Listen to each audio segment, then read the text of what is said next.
Once considered a model of economic efficiency, Barbados now faces some difficult decisions in the midst of serious economic woes. What happened and why? We'll find out up next on Carib Nation.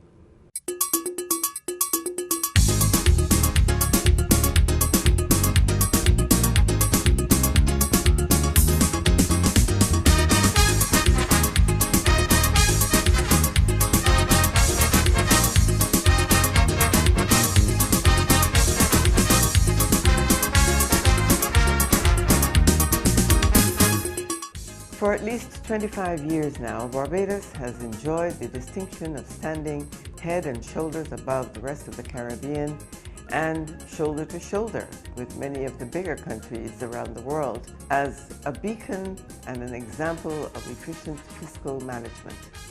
But that light was dimmed recently when Barbados was downgraded by the fiscal rating analysts Standard & Poor's and Moody's Analytics. In the next 30 minutes, we shall look at what this means, why it happened, and what can be done to correct it. My guests are well versed in the Barbados economy. His Excellency Selwyn Hart, Ambassador of Barbados to the United States, who holds a bachelor's degree in economics and finance from the University of West Indies. My other guest is Mr. Charlie Skeet. He has also served as Ambassador of Barbados to the United States and Permanent Representative to the Organization of American States, after having worked in the Barbados Ministry of Finance and Planning as Acting Director. Gentlemen, welcome to Carib Nation. It's my pleasure to have you with us. Let me start with you, Mr. Skeet, and tell us about what is it that made the Barbados economy so great in the last 20 years or so that allowed Barbados to stand head and shoulders above the rest of the Caribbean? That's a more complicated question. The answer is more complicated than you might think. And one of the things that accounts for Barbados' success is, and Dr. Courtney Blackman, who was also a former ambassador here, said in his book, The Barbados Model, great good fortune. Barbados is a combination of accomplishments of its people and its governments and good fortune, luck. Some people say there's no such thing as good luck. I believe in luck. Sir Garfield Sobers was once asked what accounted for his success as one of the best cricketers in the world. He said, in cricket, if you're not lucky, you can't win. When we became independent in 1966, we had one of the highest, if not the highest, standard of living in the developing world. Mm-hmm. Western Hemisphere, Eastern Hemisphere, and in Africa.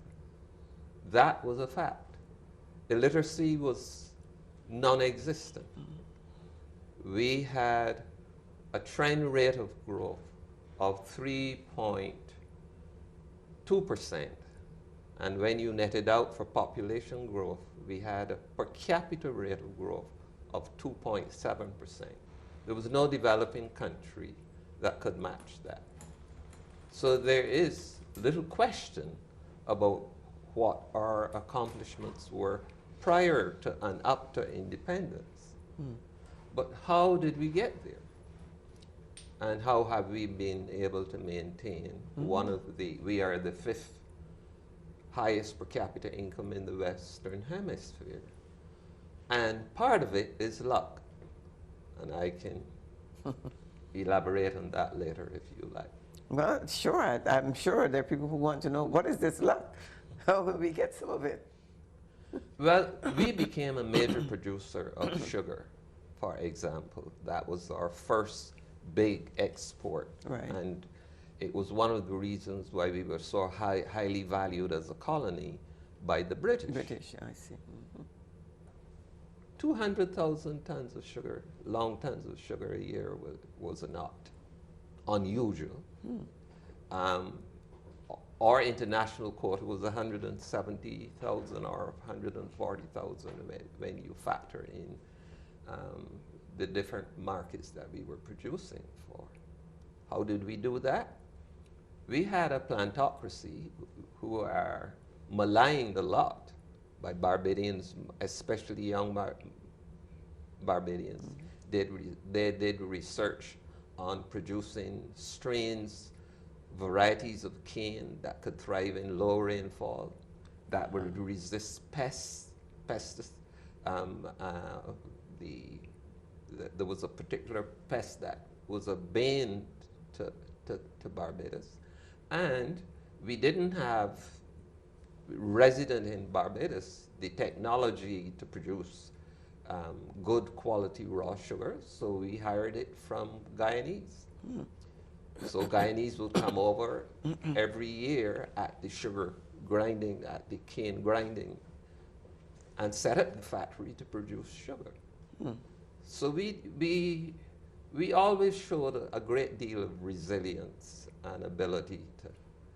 We had the Commonwealth market with the quotas and preferential price system. The United States made an exception to give us a quota so that we would be able to compete with the production of sugar in South Pacific. Yeah. Oh, I see. So Okay. these were not things that we did. When sugar faded in the 60s and the 80s, sugar began to, we lost our comparative advantage in sugar. Because of our location in the Eastern Caribbean, we became an attractive island for tourists from the Eastern Caribbean. So we were able to develop and build on that population of tourists from right around us, including Trinidadians, to start a tourist industry.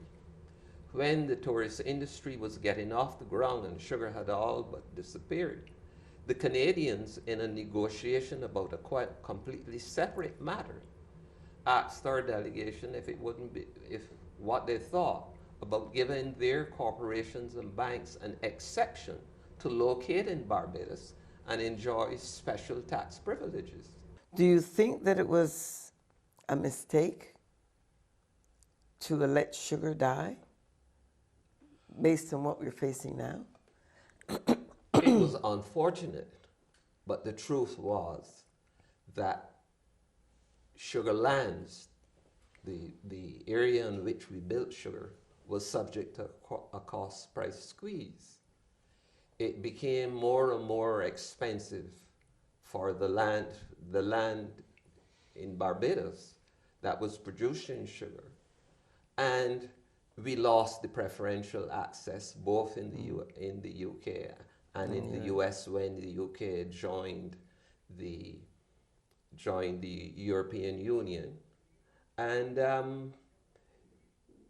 the profitability of sugar just plummeted. And it became very, very difficult for the plantocracy, as I call them, the people who own the sugar lands and who own the factories.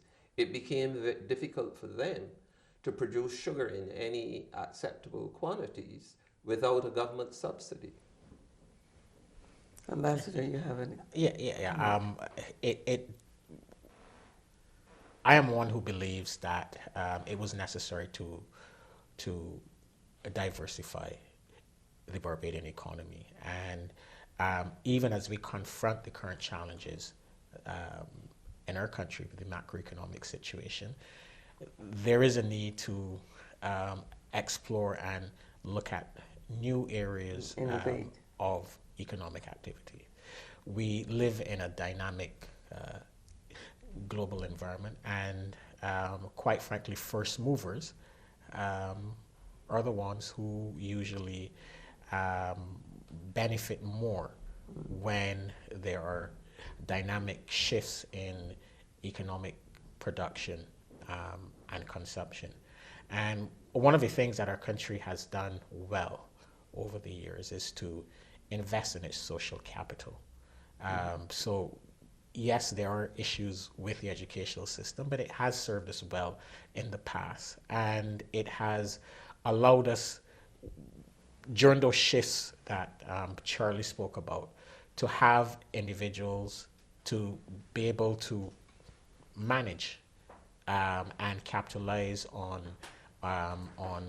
the shifts in the Barbadian economy. So, for example, when we became a world leader in providing international business services, we had lots of lawyers, accountants, and other service providers that were able to capitalize on some of the benefits that that shift afforded them. And I think similarly now, as we look to further diversify the Barbadian economy in a dynamic global environment, we have to ensure that the educational system also shifts and allows us to provide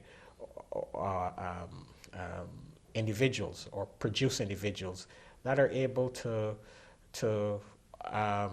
capitalize on some of the new opportunities, primarily in information technology and some of the new areas that our country really needs to go into in a really big way.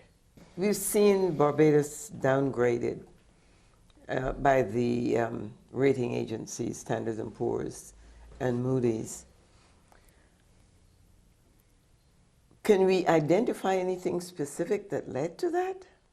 Oh, yes. What? There is very little that has led to those downgradings now. And when you read the rationale, I always read the rationale. A lot of people just look at the downgrade, and it either is good, like investment grade. There was a time when we had investment grade, and we are now the top of the scale in the speculative grade. When people look at those things, they ask them, they do not realize that there is nothing, no factor that is now mentioned for the justification for the downgrade that we have not already experienced in between 1966 and 1989, the first 30 years of our independence. Explain what the downgrading really means It is for the average person. It is a simple indicator to the investor, to the person who will buy our securities and our bonds, to the person who is looking to invest and put money in our banks, to the person who is looking to establish a corporation, who will lend the government money. What are your chances that you will not get this money back? And a downgrade means that the chances that they will not be able to repay you just Gets went grayed up. out. Right. Ambassador, this last, 5 years or so that we've seen the grade go down, has the government taken steps to stop that slide? What were those steps, and are they helping in the long run? Is this a process that is going to take a while? And where do we go from here with that? Well, the governor of the central bank, in his assessment of the Barbados economy, his recent assessment of the Barbados economy in the first quarter of this year, put it well. He said that while the Barbados economy experienced modest growth in the first quarter of this year, there remain a number of challenges. And the biggest, or one of the biggest challenges is the making a fiscal adjustment. How government really is focused on ensuring that it addresses the issue of the fiscal deficit, which has implications for a stock of foreign reserves, Um, but it also has major impact on the social stability of our country. Despite the challenges that we continue to experience on the macroeconomic side, the financial system remains well capitalized and the financial system remains very stable. When one looks at the outcome of the financial stability report that the central bank produced a few months ago, it showed that the financial system was well capitalized. The rate of non-performing loans in the financial system was at pretty low levels. And as I said, on the social side, the unemployment rate is about 10%. And crime in Barbados, despite some of the challenges that we're seeing in neighboring countries, is low. You are compared to what we see in some of the other countries. Yeah, and even here, the homicide rate in Washington D.C. is about 2.5 to 3 times higher than in Barbados. So despite the unemployment. Yeah. So despite the challenges that we're having on the island, we have the social fabric of the country still remains strong. However, as I'm sure Charlie will say in a few seconds, we really need to tackle the fiscal deficit. We need to ensure that we can grow at a rate that allows us to pay down on our debt, Yes. And improve our debt situation. So those are some of the challenges that our country currently face. But on the positive side, the financial system is strong, and the social fabric of the country still remains in place. So as we address the macroeconomic situation, it has to be dealt with in a way that does not unravel the social fabric of the country. And I believe that is what government is really focused on and grappling with.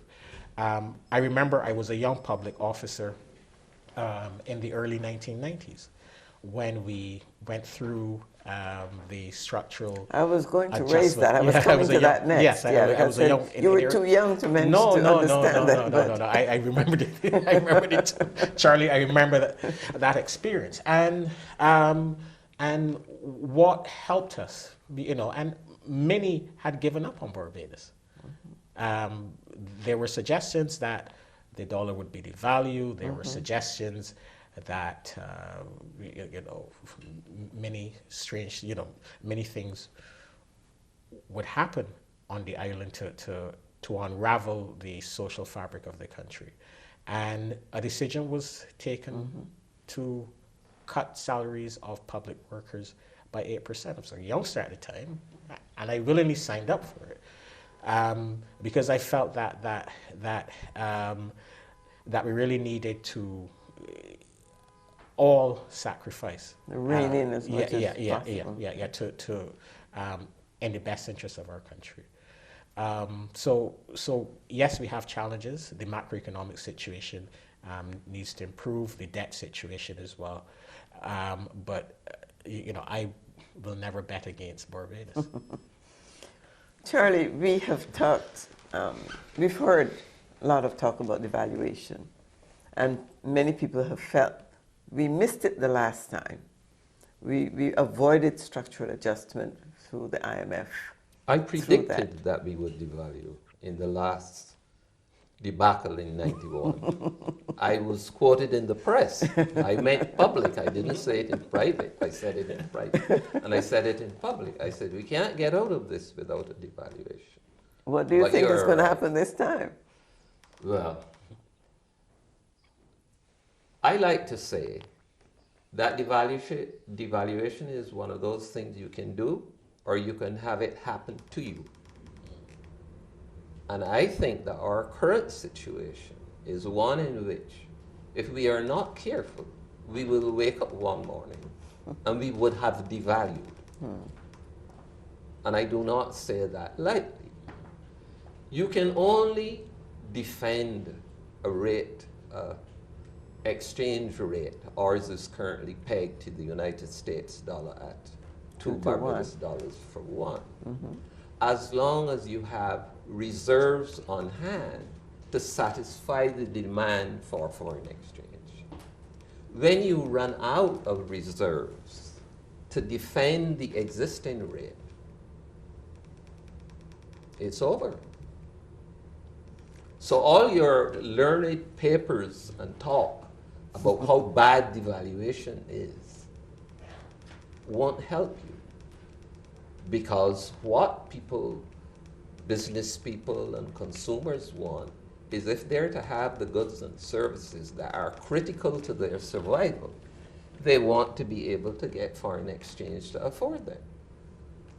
To pay for them, rather, not to afford them, to pay for them. And if you don't have the reserves on hand, your currency is not worth anything to you. So what is the answer? What needs to be done to get this fiscal deficit under control? Cut spending. And this is where we come back to your question earlier. We will always raise taxes. We will introduce a new tax, and we are very creative in raising taxes. And that is not new.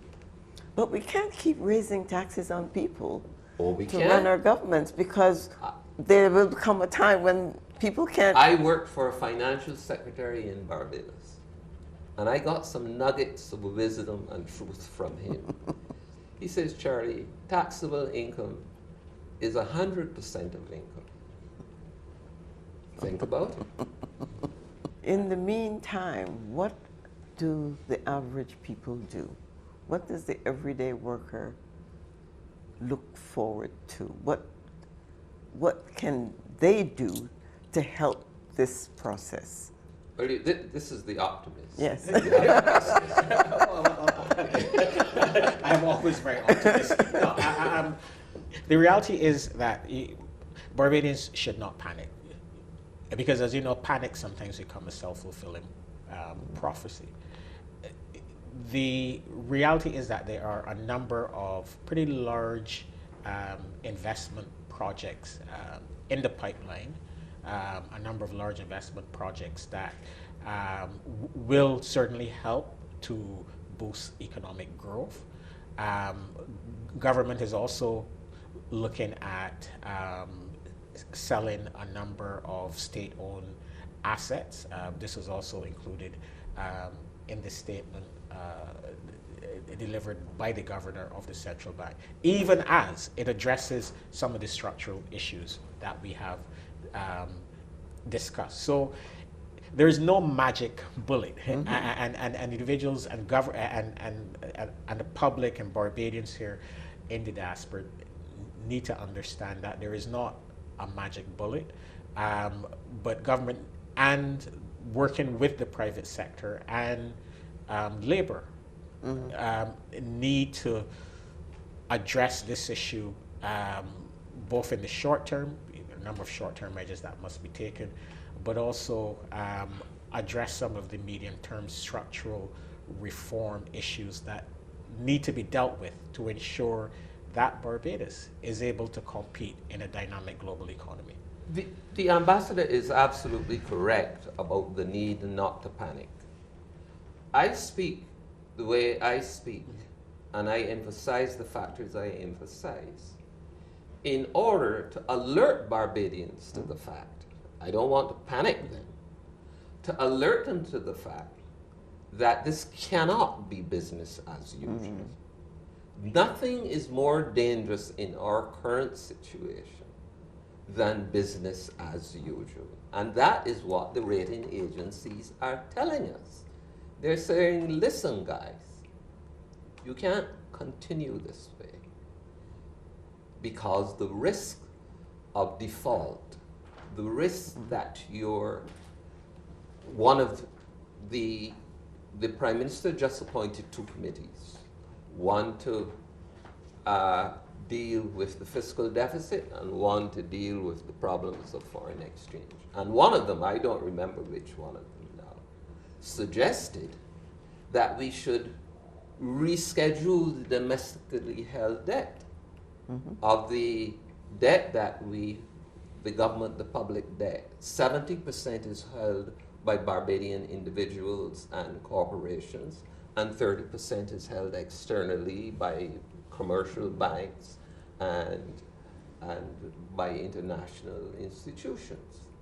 And their recommendation is that we reschedule the domestically held debt.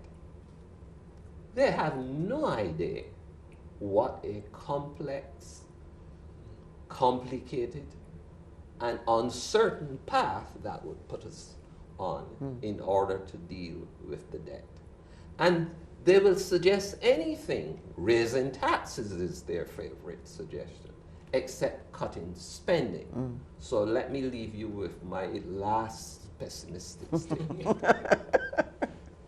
There is no way that I know of in which you can prepare successfully to win an election in Barbados or in the Caribbean with an austerity budget. Those are your choices. You're going to prepare to win the election, or you're going to prepare to correct the deficit. You have the last word. Yeah. My final word again is I will never bet against Barbados. I am certain that we will be able, as a nation, to come together and confront the current challenges that we face. As I said, I went through the experience of the early 90s where we were in a very bad situation, and we were able to find a way out of that predicament. And we know what the tough, I'm sure that government knows what the... You've been through some of those. So what tough decisions need to be made. And we've always had a tradition on the island of putting country first. Well, we'll see what the budget tells us. but as I said, I will never bet against Barbados and our ability to respond, but not only respond, to internalize and learn from this experience. Well, that's a perfect note on which to end. Thank you very much for the explanation, and I'm sure that our audience now has a better understanding of both sides of the picture. I'm grateful to have the historical perspective of Charlie Skeet, because I know he's been there from the very beginning, and I did want to have him give us that history that laid the foundation for us. Thank you so much. We look forward to better days ahead for Barbados. Thank you for watching Carib Nation, one people, one culture, one Caribbean, one nation. Until next time, I'm Derek Green.